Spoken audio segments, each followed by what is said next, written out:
Hello all, welcome to ICM। This channel is all about learning maths. तो हम NCERT का chapter 8 quadrilaterals पढ़ रहे थे। तो क्वाड्रिलेटरल्स में अब तक हमने काफ़ी टॉपिक्स कवर कर लिए कि what is quadrilateral, parallelogram and it's properties. उससे रिलेटेड हमने थ्योरम्स भी देखी, कुछ क्वेश्चंस भी देखे। तो ऑलमोस्ट ऑल पूरा चैप्टर कंप्लीट है। लास्ट में एक थ्योरम आपकी रह जाती है, वो है मिड पॉइंट थ्योरम।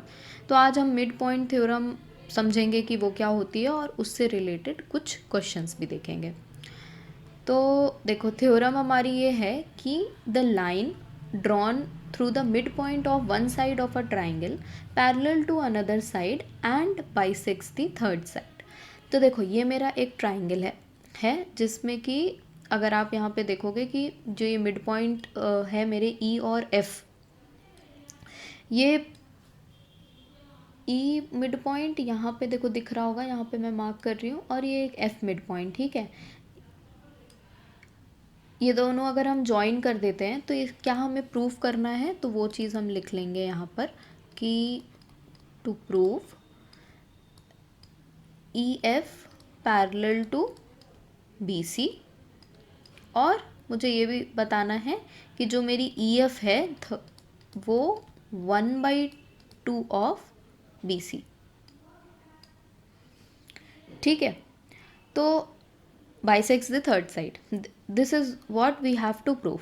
अब देखो, यहाँ पे एक थोड़ी सी आपको हिंट है कि यहाँ पर जो ये मैं सी एम लाइन है वो एक्सटेंड कर रही हूँ which is parallel to A B. तो अगर मुझे गिवन है, गिवन उसमें मैं लिख लूँ कि मुझे क्या क्या गिवन है, तो ये मैंने एज्यूम किया है। तो let A B parallel to C D लिख लेते हैं, और सी एम आप कुछ भी लिख सकते हो, ठीक है। और ई एफ को मैंने एक्सटेंड कर दिया है अप टू पॉइंट डी तक। तो यहाँ पर देखेंगे कि दो ट्राइंगल ले लेंगे, कौन कौन से ट्राइंगल। अच्छा हाँ, एक चीज़ और देखो, ई एफ को हम कैसे पैरेलल बी सी प्रूफ कर सकते हैं। तो इसका कंसेप्ट अगर तुम समझो, पैरेलल लाइंस कब प्रूफ होंगे एक दूसरे के, जब हम उसे प्रूफ कर दें कि जो अगर वो बी ई डी सी, अगर ये मेरा अगर पैरेललोग्राम एक बन जाता है, अगर मैं ये प्रूफ कर दूं, तो ऑटोमेटिकली वी कैन से ये वाला पार्ट, ये देखो, ये जो मैं ब्लू से मार्क किया है ये वाला पार्ट, ठीक है, ये डी है, ये सी है आपका। तो ये वाला पार्ट अगर मेरा पैरेललोग्राम हो जाए तो हम कह सकते हैं कि E F parallel to B C. तो उसको ही पैरेललोग्राम कैसे प्रूफ होगा, उसके लिए ही हम देखेंगे कुछ कुछ चीज़ें कि ट्राइंगल ए ई एफ ले लो and triangle F C D, ठीक। तो देखो, यहाँ पर जो मेरा ये वाले एंगल होंगे, ये वर्टिकली ऑपोजिट एंगल होंगे, राइट। तो लिख लेंगे हम इसको, कौन कौन सा, angle A F E is equal to angle D F C equal होगा, क्यों, क्योंकि ये मेरा क्या है, वर्टिकली ऑपोजिट एंगल है, राइट। तो एक एंगल मिल गया, और आपको पता है कि जो एफ पॉइंट है वो ए सी साइड का मिड पॉइंट है, तो हम कह सकते हैं कि A F is equal to F C, ठीक है। मिड पॉइंट होने की वजह से ये मेरी साइड इक्वल हो गई। और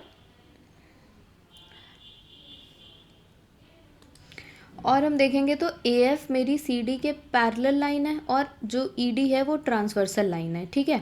तो यहाँ पर ये वाला एंगल अगर आप देखोगे तो ये दोनों भी इक्वल होंगे, ठीक है, क्योंकि ये पैरेलल लाइन के ऑपोजिट ऑल्टरनेट एंगल फॉर्म हो रहे हैं, ठीक है।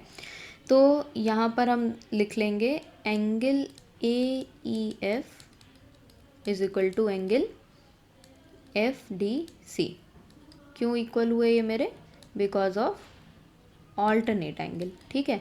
तो यहाँ पर अगर आप देखो तो ये एंगल साइड एंगल ए ऐसे कॉन्ग्रुएंस रूल से हम कह सकते हैं कि मेरा जो ए ई एफ और एफ सी डी ट्राइंगल होगा वो मेरे कॉन्ग्रुएंट ट्राइंगल होंगे, ठीक है। अब कॉन्ग्रुएंसी से मेरे को एक चीज़ पता चल गई कि ये दोनों अगर ट्राइंगल कॉन्ग्रुएंट हो गए तो जो मेरी ई एफ लाइन होगी वो किसके बराबर होगी, एफ डी के बराबर होगी, करेक्ट।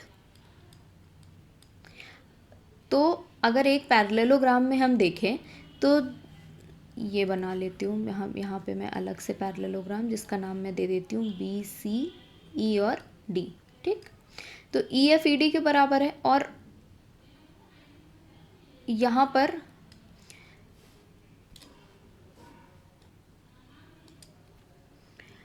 और अगर मैं देखूँ तो अगर मैं बी ई और इस वाली साइड और इस वाली साइड की बात करूँ तो ये मैं पैरेलल तो है ये, लेकिन चेक कर लेते हैं क्या इक्वल भी है। तो B E is equals to क्या हो जाएगा, ए ई, ठीक है। और A E is equals to, अभी आपको पता है कि ए ई और सी डी मेरी साइड इक्वल है, तो हम कह सकते हैं कि क्या हो गया, B is equals to finally C D. तो ये मेरी साइड इक्वल भी है, पैरेलल भी है, one side of the quadrilateral is equal and parallel, और ऑपोजिट साइड्स भी मेरी इक्वल हैं, राइट। तो हम कह सकते हैं कि बी सी डी ई मेरा क्या होगा, एक पैरेललोग्राम होगा। अगर पैरेललोग्राम होगा तो E F automatically parallel to B C, right. और रही बात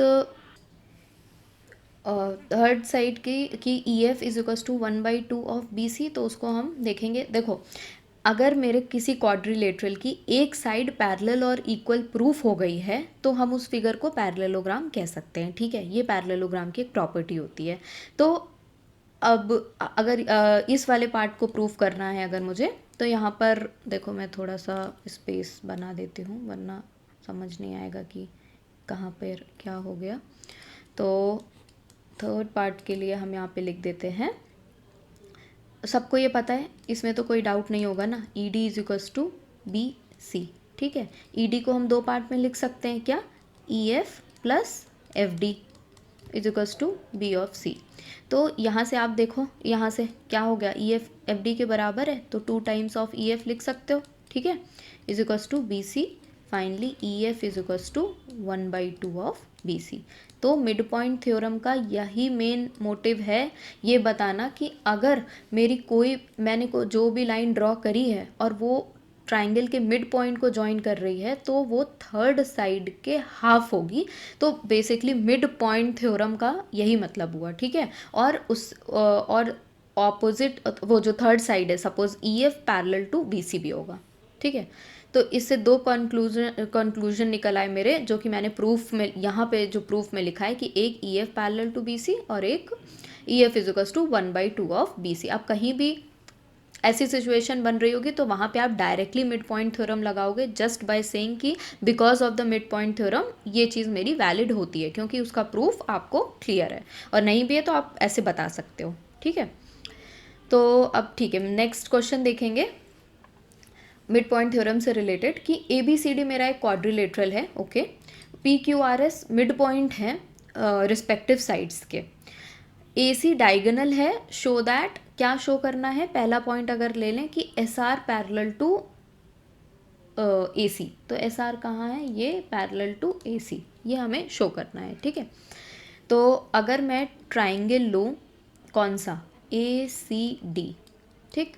तो इस सिर्फ और सिर्फ इस ट्राइंगल में देखना, देखो ए सी डी बना लेते हैं यहाँ पर, ए सी डी, इसके मिड पॉइंट को क्या ज्वाइन कर रहा है, यहाँ पे एस, यहाँ पे आर, राइट। तो देखो ये मिड पॉइंट थ्योरम का एकदम डायग्राम बन गया, ठीक है। तो यहाँ पे हम डायरेक्टली कैसा, अभी हमने पहले ही प्रूफ किया था कि S R parallel to C D मेरा मिड पॉइंट थ्योरम से प्रूफ हो जाता है। और एक और पार्ट क्या प्रूफ होता था, वो ये होता था कि S R is equals to 1/2 of C D. एक मिनट, मैंने ना थोड़ा बस यहाँ नेमिंग कन्वेंशन वो कर दिया है, डायग्राम के अकॉर्डिंग नहीं है, तो कोई नहीं, इसे चेंज कर देते हैं। ये डी था मेरा, ये ए है, ये सी है। तो S R parallel to C D नहीं बोलेंगे यहाँ पर, S R parallel to A C, ठीक है। तो क्वेश्चन के अकॉर्डिंग हो जाएगा एक्चुअली। और S R is equals to half times of A C. तो ये दोनों कहाँ से आई, ये दोनों आई मेरी बाय मिड पॉइंट थ्योरम।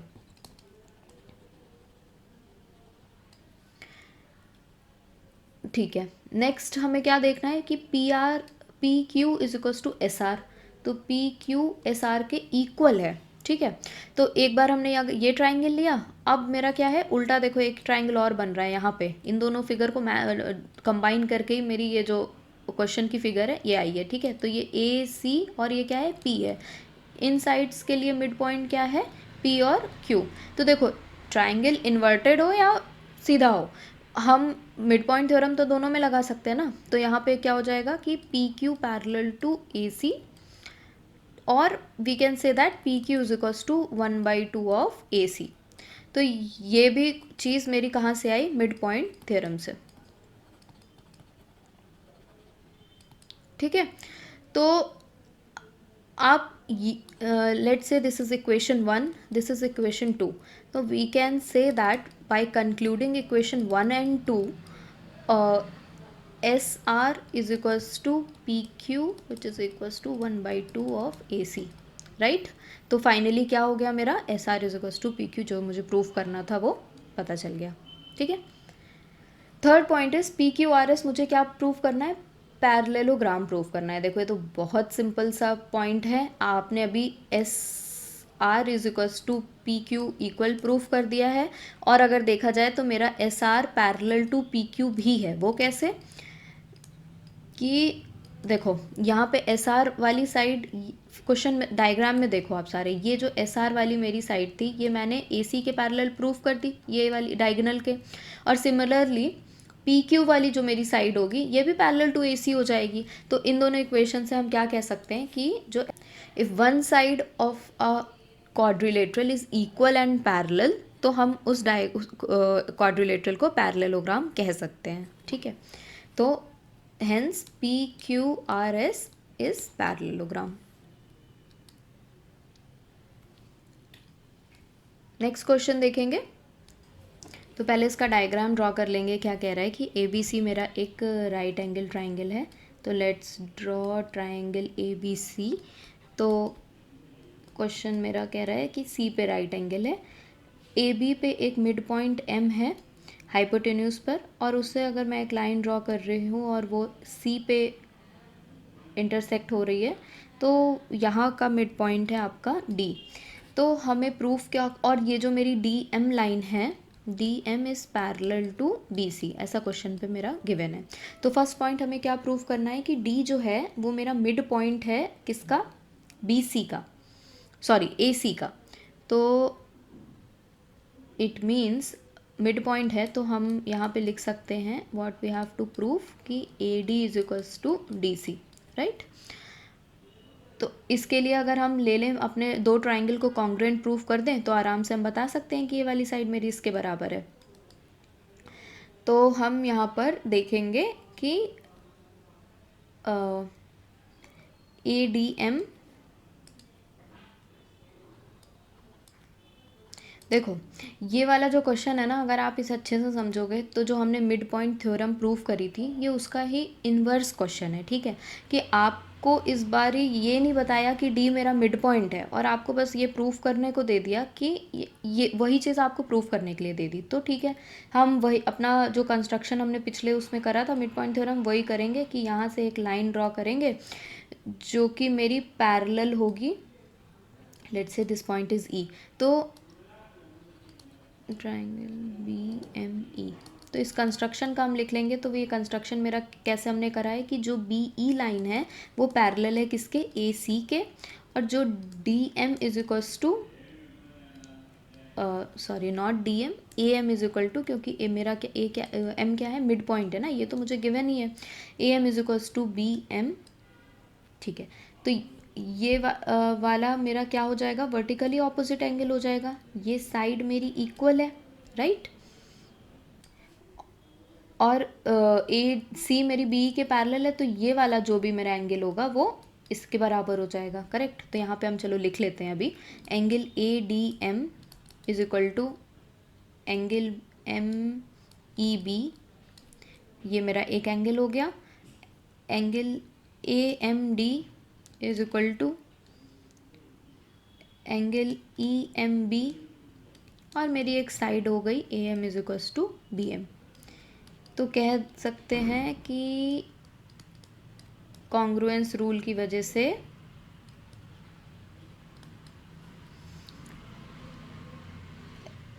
मेरे ये दो ट्राइंगल कॉन्ग्रुएंट हो गए। ठीक है, अब कॉन्ग्रुएंट होने से फ़ायदा क्या हुआ, कि फ़ायदा ये हुआ कि जो मेरी ए डी साइड थी वो बी ई के इक्वल हो गई, A D is equals to B E.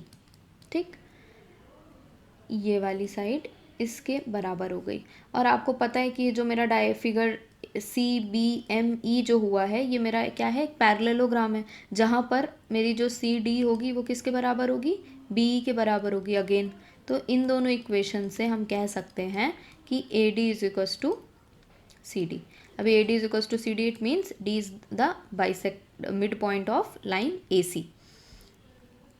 Similarly ये दोनों साइड्स मेरी इक्वल हो गई, ठीक है, और D M parallel to B C हो गया, ठीक, क्योंकि पैरेललोग्राम है। अभी ये दोनों पैरेलल हो गए तो करस्पॉन्डिंग एंगल से एंगल ए डी एम कितना हो जाएगा, 90 डिग्री हो जाएगा। तो वही प्रूफ हो गया कि एम डी जो लाइन है वो परपेंडिकुलर है ए सी के, ठीक, 90 डिग्री एंगल प्रूफ हो गया ना वहाँ पे।